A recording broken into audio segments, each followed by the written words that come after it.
and welcome back to By Myself But Not Alone. This is special episode 14.5. Now the reason for this special episode is so that I can touch base on just a few things that you're going to be hearing a lot about in the coming episodes. And this way I won't have to stop and explain during the episodes. As if you've been watching all along, you probably noticed they've been getting longer and longer. Well, this will be a good way for us to all be on the same page without me having to stop and explain. So first of all, we have my postcards. If you've been watching up until now, you've heard me make reference to having to find some postcards here and there. I think I even explained it in one of the earliest episodes, but I've always loved postcards my whole life. I love getting them. I've got a bunch of friends and family that have sent them to me from around the world over the years. Well, I also have some friends that like to be on the receiving end of postcards just as much as I do. So when I set out with my black ticket, I knew that I was going to be trying to go to as many shows as possible, all of them if I could.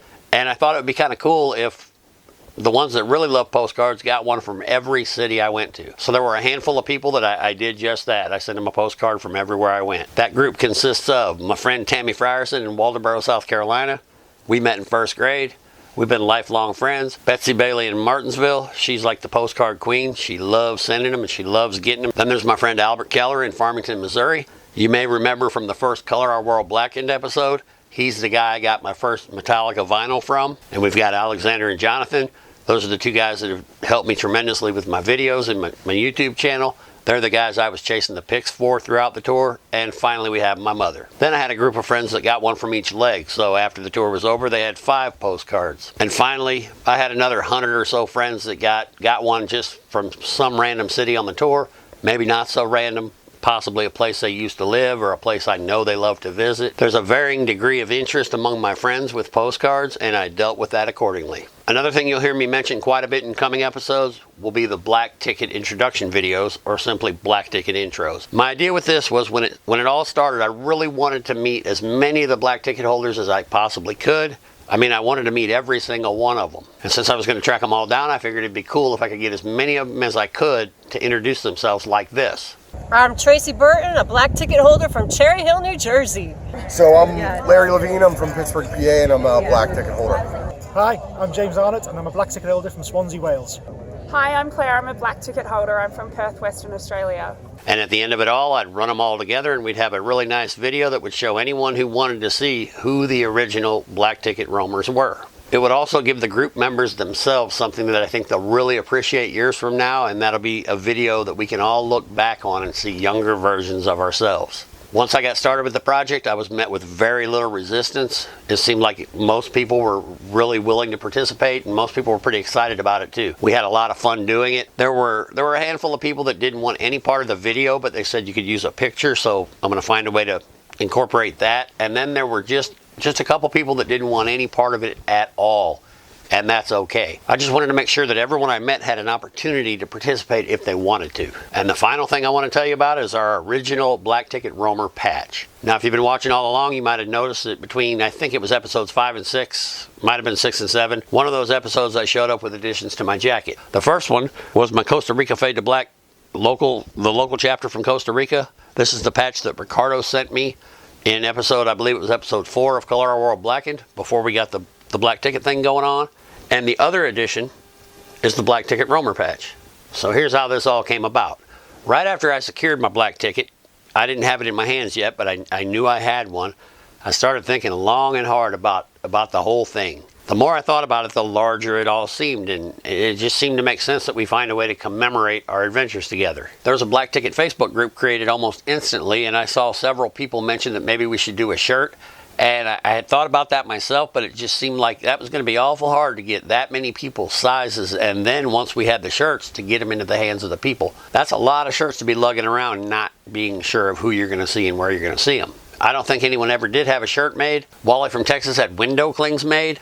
They look just like the black ticket. You put it in your back window, and then every now and then we'd see somebody actually out on the highway with a black ticket window cling on the back of their car. I thought it was pretty cool and inspirational that he took the time to organize that and make it happen. I wanted to do something, and a patch seemed to make the most sense. Now, I've been collecting Metallica patches since the 80s. I've always loved them, and I thought it would be really cool if we could come up with a design unique and specific to the group. I put up a post on Facebook to see what other people thought, and a lot of people expressed interest immediately. There was quite a bit of excitement about the idea. So the next day I went to my friend James McDonald. He's an engineer where I work. I knew how much he knows about design and about drafting programs, so I asked him if he'd give me a hand coming up with a design, and he said sure, no problem. He was pretty excited about the whole black ticket thing from the beginning. I had a pretty good idea of what I wanted.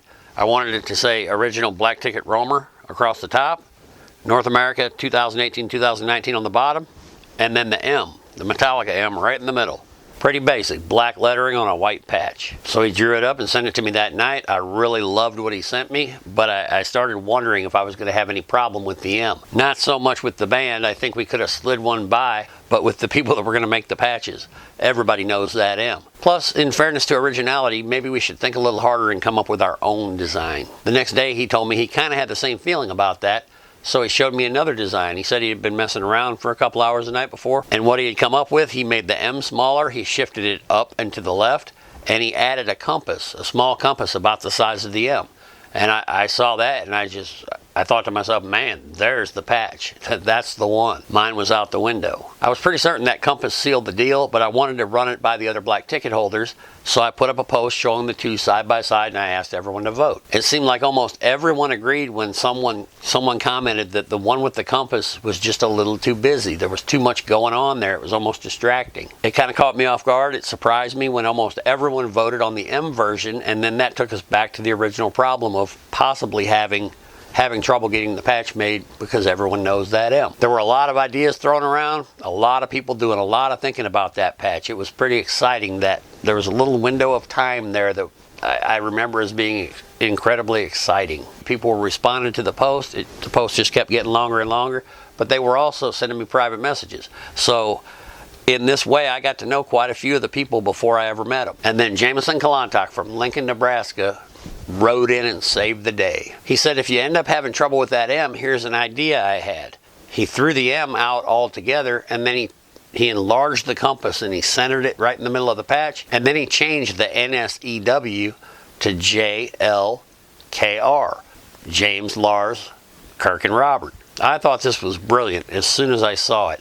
So I took the sketch to James and I asked him if he could put it on the computer and draw it up that way. And when he sent me the file that he put together, I just knew it couldn't get any better than that. So the next thing you know, the tour had started and we were on our way. I planned on coming home in between the first and second leg, ordering the patches, and then having them by the second leg. Well, that's not exactly what happened. I kind of screwed around a little too much, and the 3 weeks off between legs 1 and 2 just flew by a little too fast. James had found a place that would make them. He created an account. We were good to go. It was good to know that we just put the order in, and 5 days later they would be here. So I knew the day I got back I had to order them. There were quite a few people that had asked me about them on the second leg.